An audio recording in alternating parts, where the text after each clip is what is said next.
आज का हमारा टॉपिक है फंक्शंस। देखिए, लास्ट क्लास में हमने आपको एरेज के बारे में बताया था और साथ ही साथ जब स्ट्रिंग्स के ऊपर प्रोसेसिंग करना सिखाया था तो नंबर ऑफ फंक्शंस हमने यूज किए थे। जैसे हमने दो स्ट्रिंग को आपस में कंपेयर करना सीखा, दो स्ट्रिंग्स में से एक स्ट्रिंग को दूसरे स्ट्रिंग पे कॉपी करना सीखा, या स्ट्रिंग की लेंथ निकालना सीखा, या स्ट्रिंग्स को ज्वाइन करना सीखा। तो ये सारे जो फंक्शंस आपने यूज किए थे, ये सारे फंक्शन आपके पास पहले से बने हुए थे, सी की लाइब्रेरी में ऑलरेडी सेव्ड थे। आपको सिर्फ ये पता होना था कि फंक्शन किस नाम से अवेलेबल है, और ये पता होना चाहिए था कि फंक्शन क्या काम करता है या कौन सा काम करना है तो कौन सा फंक्शन यूज करना है। जैसे अगर दो स्ट्रिंग्स को ज्वाइन करना है तो str कैट फंक्शन ही काम आएगा। उस समय पर आप strcmp फंक्शन का यूज नहीं कर सकते। तो बेसिकली ये वो फंक्शंस थे जो पहले से बने हुए मिल रहे थे और हम उन पे काम कर रहे थे।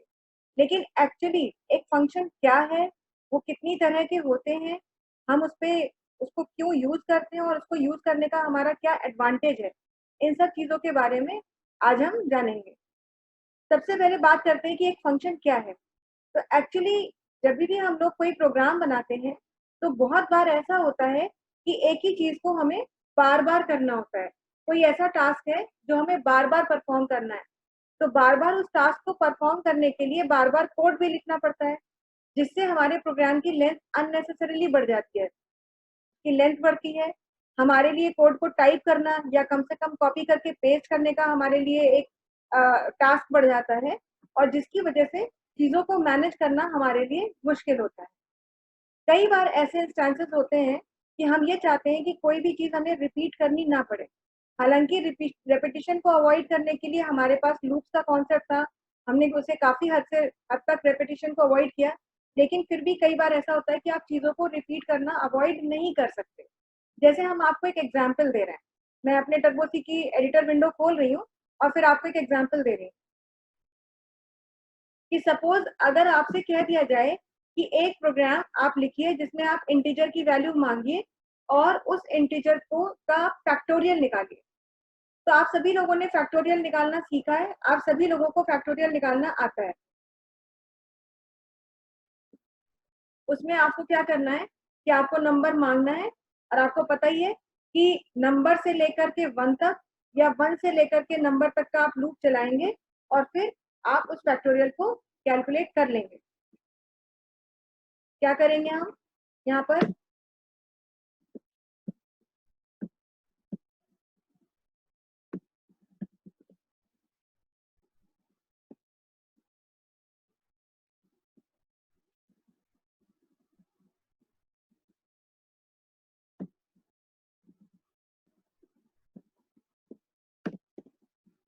अब यहाँ पर हमको अपना एक इंटीजर डिक्लेयर करना है जिसका फैक्टोरियल हमें निकालना है। ये n की वैल्यू हमें मांगनी होगी। सबको पता है कि इस काम के लिए लूप की जरूरत है, तो आपको लूप चलाने के लिए भी एक वेरिएबल चाहिए ही होगा। तो वो वेरिएबल हमें लूप चलाने के लिए लेना है। तो यहाँ पर एक वेरिएबल हम ले रहे हैं लूप चलाने के लिए, आई ले लिया। और फैक्टोरियल कैलकुलेट करके स्टोर करना है, तो उसके लिए हमने एफ वेरिएबल लिया जिसको 1 से इनिशियलाइज किया। ज्यादातर लोगों को जिन्होंने ये क्लासेस अटेंड की होंगी सबको पता होगा कि अगर लूप के अंदर आप रेपिटेशन करते हैं मल्टीप्लिकेशन का, चीजों को बार बार मल्टीप्लाई करते हैं और मल्टीप्लिकेशन की वैल्यू कंटिन्यूअसली अपडेट होती है, तो उसकी जो फर्स्ट वैल्यू होती है वो 1 होनी चाहिए ताकि मल्टीप्लिकेशन का प्रोसेस स्टार्ट हो सके। अगर आप इसे 1 नहीं करेंगे तो आउटपुट 0 आएगा, क्योंकि फिर वो मल्टीप्लिकेशन का आउटपुट 0 से ही मल्टीप्लिकेशन होना शुरू होगा, तो अल्टीमेट आउटपुट भी 0 आएगा। इसलिए एफ को हमने यहाँ पर 1 लिया हुआ है। खैर, अब हमने सबसे पहले स्क्रीन क्लियर किया और उसके बाद में अब हम यहाँ पर अपने इनपुट की के लिए यहाँ पर मैसेज दे रहे हैं कि हमें एक नंबर दीजिए। तो हमने यहाँ पे कहा एंटर अ नंबर। जैसे ही हमें नंबर मिल जाएगा तो हम उस नंबर का फैक्टोरियल निकालने का लॉजिक अप्लाई करना शुरू कर देंगे। ये नंबर हमें यहाँ पर मिल गया और इस नंबर को हमने स्टोर करा है एड्रेस ऑफ एन में, यानी एन के अंदर ये वैल्यू स्टोर हो गई। अब आपको क्या करना है, लॉजिक अप्लाई करना है। तो सबसे पहले हमने लूप चलाया, आई हमने लूप के लिया है।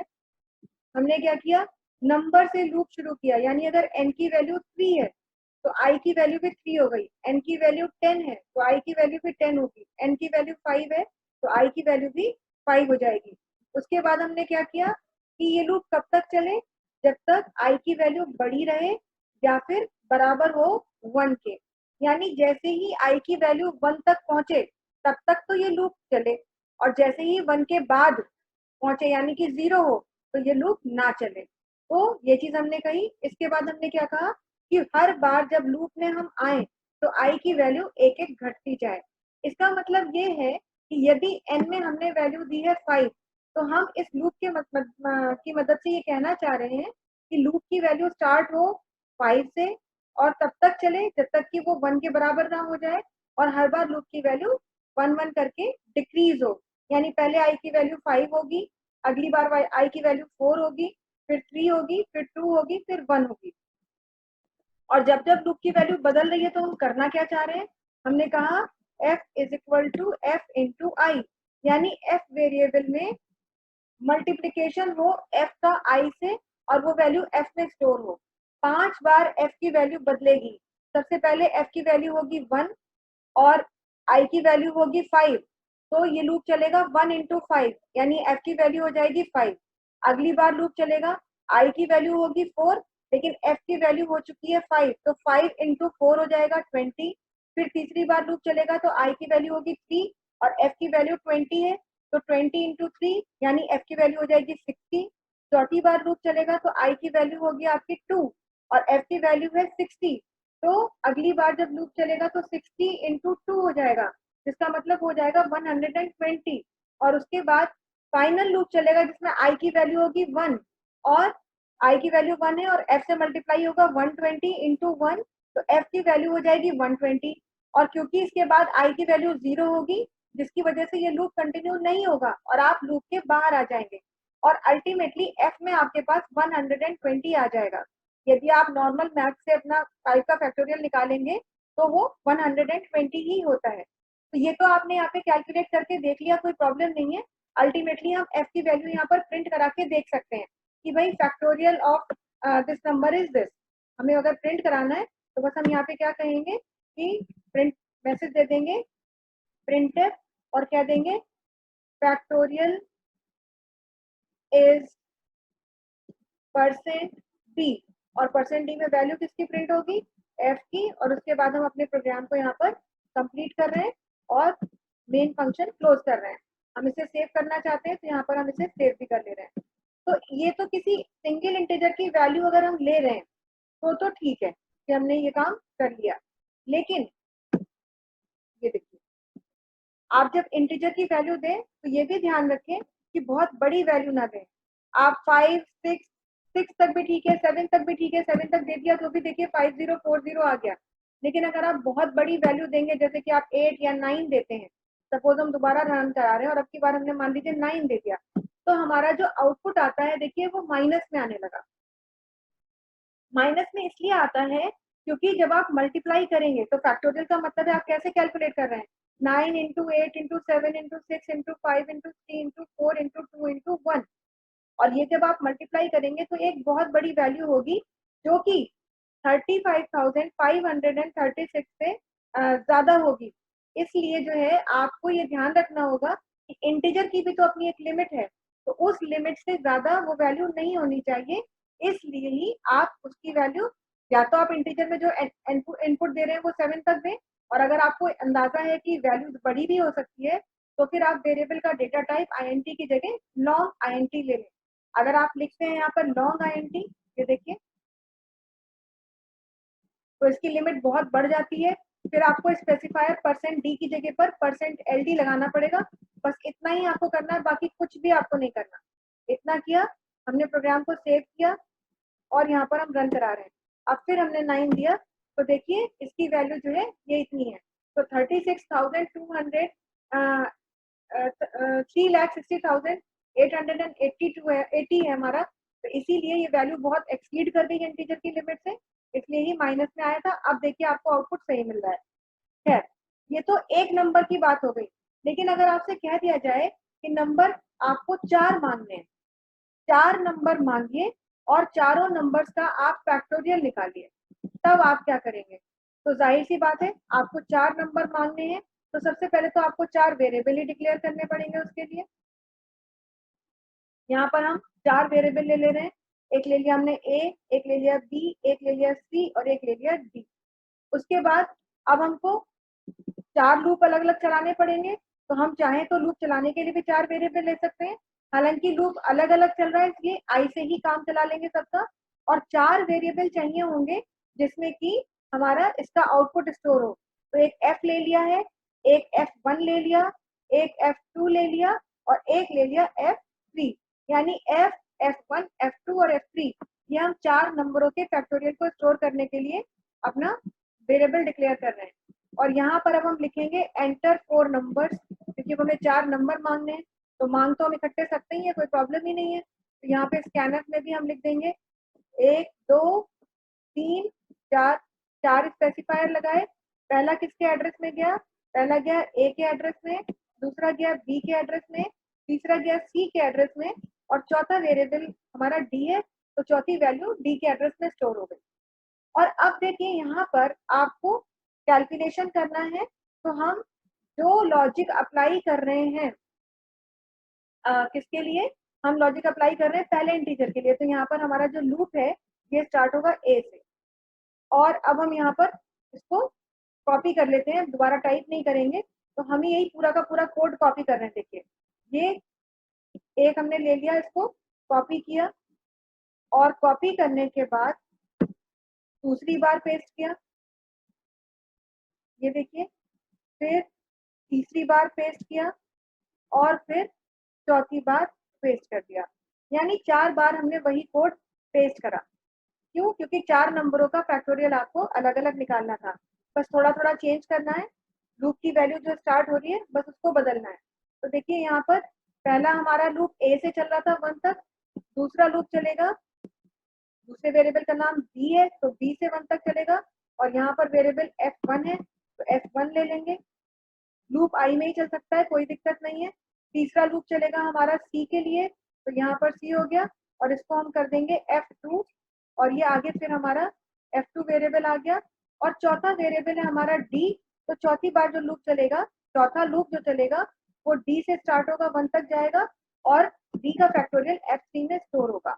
और बिल्कुल जिस तरह से हमने यहाँ पर ये लिखे हैं, प्रिंटफ फंक्शन हमने लिखा हुआ है, ऐसे ही हम सबके लिए यहाँ पर प्रिंटिंग कराएंगे।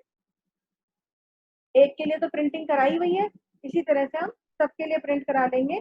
तो यहाँ पर हम लिख सकते थे, ये मैसेज कुछ इस तरह से दे सकते थे, printf factorial of %d is %d। पहला %d किसके लिए आया है? पहला %d है हमारा फर्स्ट वेरिएबल के लिए, और दूसरा %d है f के लिए। इस तरह से ये हम यहाँ पर अपना मैसेज दे रहे हैं, और उसके बाद ये हम यहाँ क्लोज कर दे रहे हैं, और इसके बाद ही हमने न्यू लाइन लगाया ताकि मैसेज हमारा न्यू लाइन से ही प्रिंट हो, और यही लाइन हम कॉपी करके पेस्ट कर देंगे। ये देखिए इस लाइन को हमने कॉपी कर लिया है और एक बार पेस्ट किया, दूसरी बार पेस्ट किया,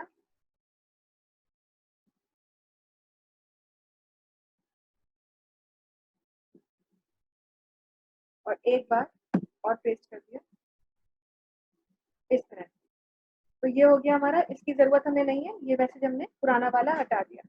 तो ये इस तरह से ये कैलकुलेशन हुआ। बस अब हम यहाँ पे क्या चेंज करेंगे? वैल्यूज चेंज करेंगे वेरिएबल की। पहला ए और एफ था, दूसरा वेरिएबल था बी, और बी का फैक्टोरियल था F1 में, तीसरा वेरिएबल था हमारा सी, और सी का फैक्टोरियल था F2 में, और चौथा वेरिएबल था हमारा डी, जिसका फैक्टोरियल था F3 में। इस तरह से हमने इस प्रोग्राम को बनाया। हम दोबारा सेव कर रहे हैं इसको, और अब हमने इसे रन कर दिया। अब 4 नंबर मांगे गए तो हमने दे दिया 2, 3, 4 और 5। ये 4 हमने इंटीजर दिए, तो ये इंटीजर देने का मतलब है कि 2 का फैक्टोरियल निकल के आए, 3 का निकाले, 4 का निकले और 5 का निकले। एंटर करेंगे तो देखिए बिल्कुल मैसेज सही ढंग से आ गया। Factorial of 2 is 2, factorial of 3 is 6, factorial of 4 is 24 and factorial of 5 is 120। आप सभी लोग कैलकुलेट करके देख लेंगे, छोटी छोटी वैल्यू दी है, सभी को पता है कि यह आउटपुट सही आ गया। तो इस तरह से 1 नंबर मांगना हो या 4 नंबर मांगने हो या 10 नंबर मांगने हो, बस आपको यहाँ पर ये प्रोग्राम इस तरह लिखना है। अगर आप लोगों को कोई प्रॉब्लम नहीं है इस तरह के प्रोग्राम में, तब तो कोई दिक्कत ही नहीं है, बात ही खत्म हो जाती है। लेकिन एक्चुअली क्या है कि देखिए, जितने भी हमने यहाँ पे नंबर मांगे, तो पहली बात तो उतने वेरिएबल यहाँ पर उसके लिए डिक्लेयर किए। दूसरी बात, फिर हमने यहाँ पर 4 वेरिएबल और डिक्लेयर किए जिसमें कि हमारा आउटपुट स्टोर हुआ। यानी आप देखें अगर, तो यहाँ पर वेरिएबल्स की भीड़ लग गई है, बहुत सारे वेरिएबल हम डिक्लेयर कर रहे हैं। चलिए, वो भी कोई बहुत बड़ी बात नहीं है, पर प्रॉब्लम ये है कि फैक्टोरियल निकालने के लिए जो लॉजिक अप्लाई हो रहा है, यही तो मेन लॉजिक है फैक्टोरियल कैलकुलेशन का। ये हमारा 3-4 लाइन का कोड है जो कि फैक्टोरियल कैलकुलेट कर रहा है। और 4 नंबरों का फैक्टोरियल निकालने के लिए आपने देखा कि सेम कोड को आपको 4 बार लिखना पड़ा। यदि यही नंबर 10 होते तो आप यही कोड 10 बार रिपीट करते, यानी 10 बार आप यही चीज लिख रहे होते। तो ऐसा कोड जो कि आप एक ही जैसा लिख रहे हैं, इसमें चेंज ही क्या है, सिवाय एक वेरिएबल का नाम बदलने के। ए की जगह बी हो गया, बी की जगह सी हुआ है, बाकी तो सब कुछ एग्जैक्टली है। और आप जो आउटपुट स्टोर कर रहे हैं, वो आपने जो है बार बार बदला, उसका नाम आपने एफ लिखा, F1 लिखा, क्योंकि 4 कैलकुलेशन हुई है तो 4 आउटपुट में। तो एक्चुअली ऐसा हमारी लाइफ में बहुत बार होता है प्रोग्रामिंग के दौरान, कि हमें एक ही जैसा कोड बार बार लिखना होता है। और ऑब्वियस है कि बार बार सिमिलर कोड ना केवल हमारे एफर्ट्स को बहुत ज्यादा बर्डनाइज कर देता है, साथ ही साथ प्रॉब्लम ये होती है कि हमें कोड को दोबारा लिखना पड़ता है, वो चीजें मोनोटनस हो जाती हैं, बोरिंग हो जाती हैं। और जब हम बोर होना शुरू होते हैं तो ऑब्वियसली गलतियां भी करना शुरू कर देते हैं। तो हम ये चाहते थे कि प्रोग्राम का कोड जबरदस्ती लंबा ना हो, जबरदस्ती इन द सेंस कि अगर आप इसे किसी तरह से छोटा कर सकते हैं तो छोटा कर दें, बिना प्रोग्राम की कॉम्प्लेक्सिटी को बढ़ाए हुए, पहली चीज। दूसरी बात, इतने सारे वेरिएबल्स मैनेज करने में दिक्कत हो रही है, इतने सारे वेरिएबल्स डिक्लेयर ना करने पड़े और ये चीजें हमारी आसान हो जाए। तो जब हम इस तरह का काम करना चाहते हैं जिसमें कि हम एक कोड को बार बार लिखना अवॉइड करना चाहते हैं, ताकि हमारा प्रोग्राम इजी टू हैंडल हो और प्रोग्राम बहुत आसानी से हम लिख भी सकें, तब हम मदद लेते हैं फंक्शन। क्योंकि किसी भी प्रोग्रामिंग लैंग्वेज में फंक्शंस और कुछ नहीं है, बल्कि प्रोग्राम में लिखा हुआ ही एक ऐसा कोड है जिसको आप जितनी बार जरूरत हो बिना दोबारा लिखे उसे यूज कर सकते हैं।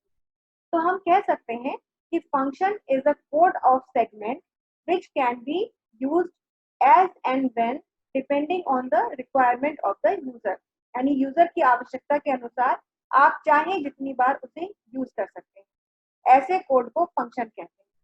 ये फंक्शन हमारे प्रोग्राम की लेंथ को भी कम करते हैं, ये फंक्शन प्रोग्राम की कॉम्प्लेक्सिटी को भी कम करते हैं, नंबर ऑफ वेरिएबल्स को डिक्लेयर करने से हमें प्रिवेंट करते हैं और हमारा प्रोग्राम एक टेक्निकल और प्रोफेशनल अप्रोच की तरफ बढ़ाते हैं। तो इसी तरीके से फंक्शंस का हम यूज करते हैं।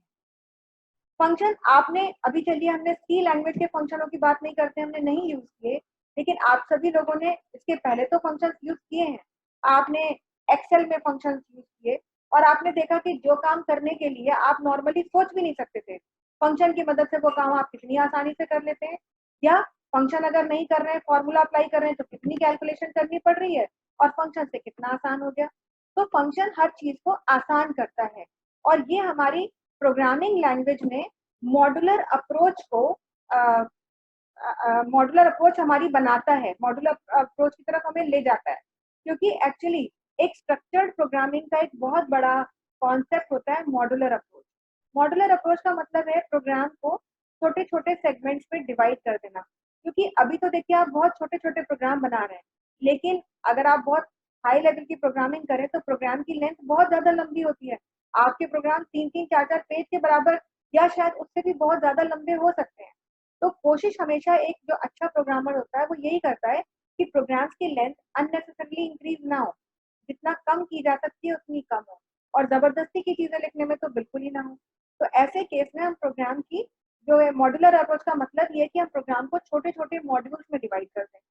प्रोग्राम जब छोटे मॉड्यूल्स में डिवाइड होता है तो उसमें उसको हैंडल करना बहुत आसान होता है और इसी के लिए प्रोग्राम्स में फंक्शन हमारी हेल्प करते हैं। एक्चुअली फंक्शंस जो होते हैं ये डिवाइड एंड रूल के कॉन्सेप्ट पे काम करते हैं। जैसे सभी को मालूम है कि डिवाइड एंड रूल मतलब छोटे छोटे टुकड़ों में बांटो और रूल करो, तो किसी भी चीज को रूल करना मैनेज करना आसान हो जाता है।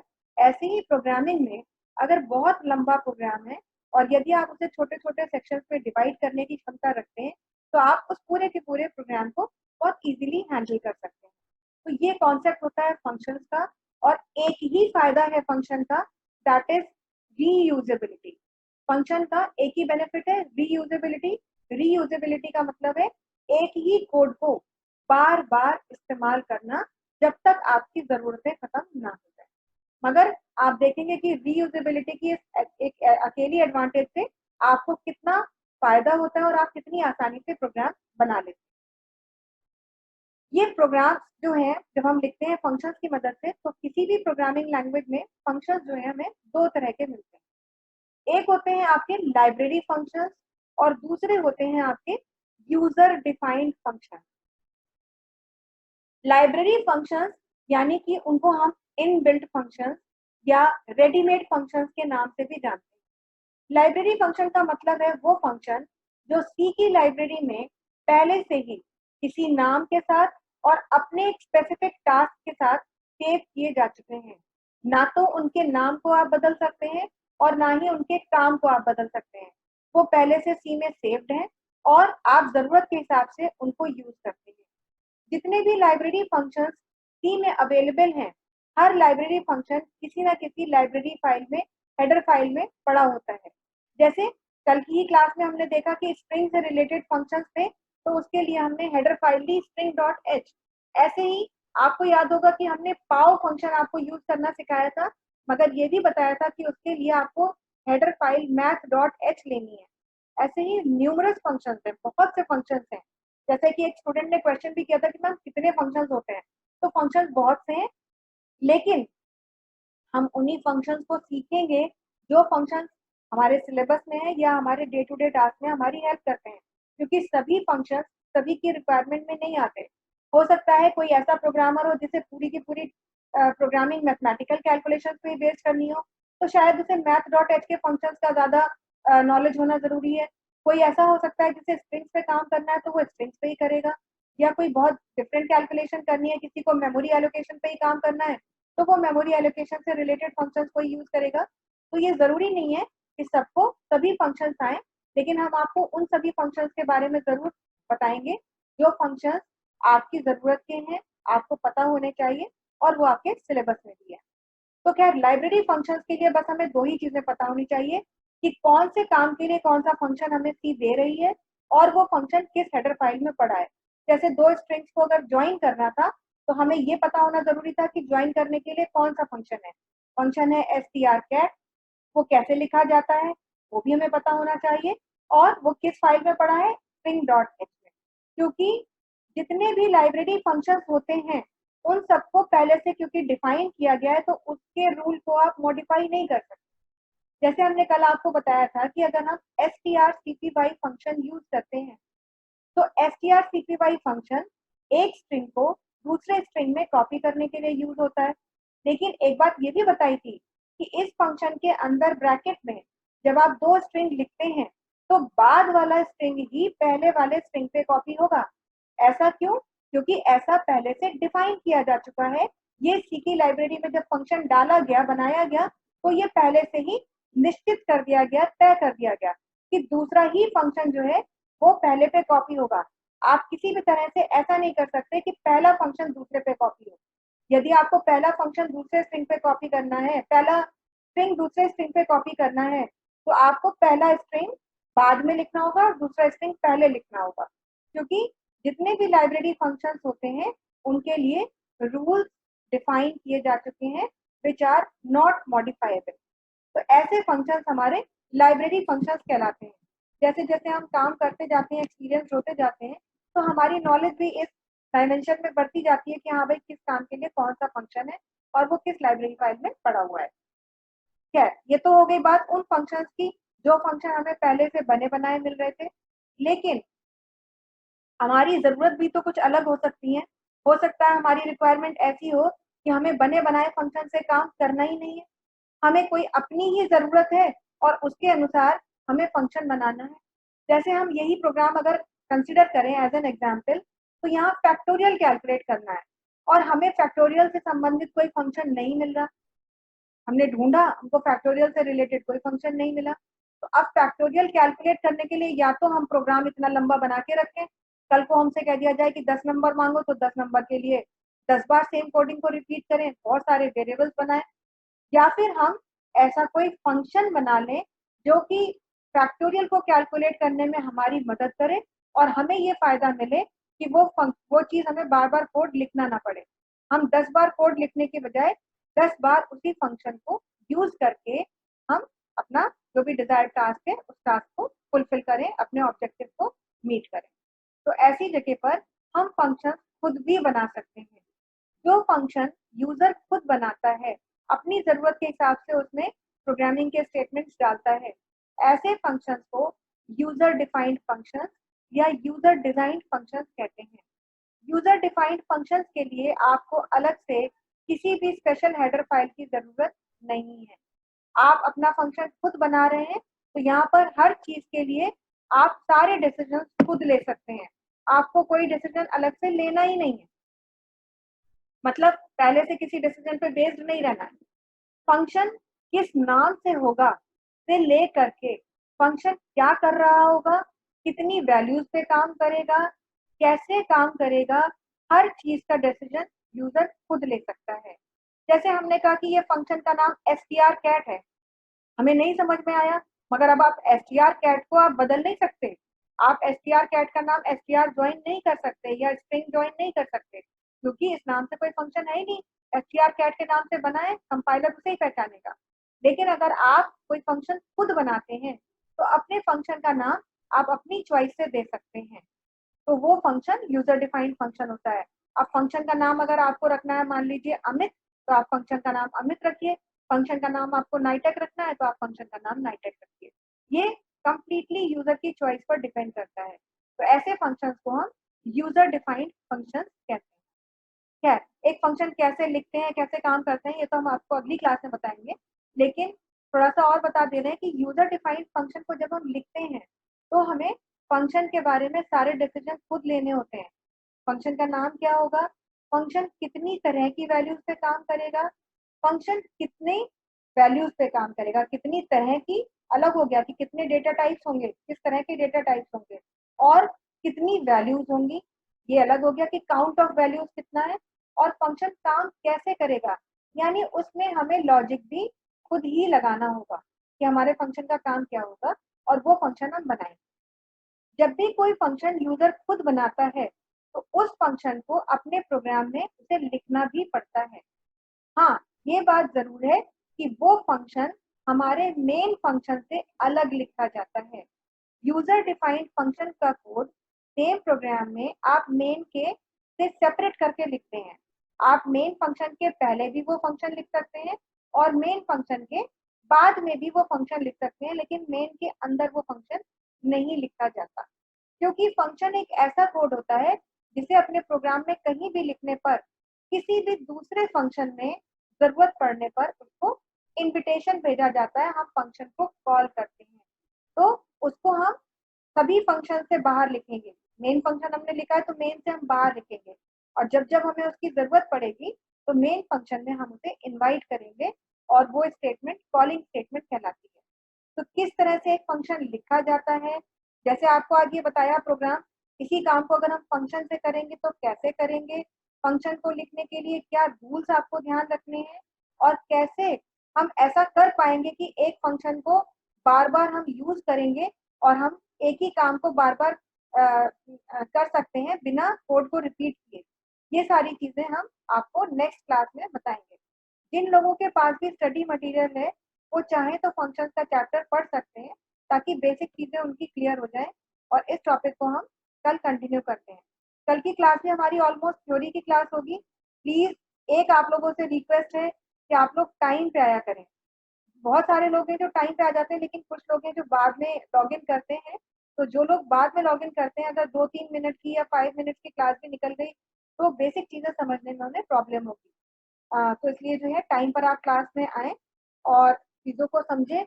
और मैंने जैसा कि पहले भी कहा था कि फंक्शंस का चैप्टर बहुत ही इंपॉर्टेंट चैप्टर है। इससे रिलेटेड क्वेश्चन एग्जाम में आना ही आना है, तो इसलिए जो है आप लोग जो है यहाँ पर ध्यान रखें। अच्छा, कुछ लोग यहाँ पर जो है लास्ट ईयर के क्वेश्चन पेपर्स को भी देख रहे हैं और कुछ क्वेश्चंस उनसे कर रहे हैं। इन क्वेश्चंस की एक आप लिस्ट बनाएं। अभी अभी ये क्वेश्चन का सही टाइम नहीं है इसको जवाब देने का। जब हम मेमोरी एलोकेशन आपको पढ़ाएंगे तब आप लोग खुद भी इस चीज को समझ जाएंगे। एक स्टूडेंट ने क्वेरी की है तो उसको हम आपको बाद में रिप्लाई करेंगे। जब हम मेमोरी एलोकेशन की बात करेंगे तब आप इसका आंसर अच्छे से समझ पाएंगे। चलिए, तो आज की क्लास यहीं पर वाइंड अप करते हैं। नेक्स्ट सेशन में इसी टॉपिक को कंटिन्यू करेंगे। That's all for the day.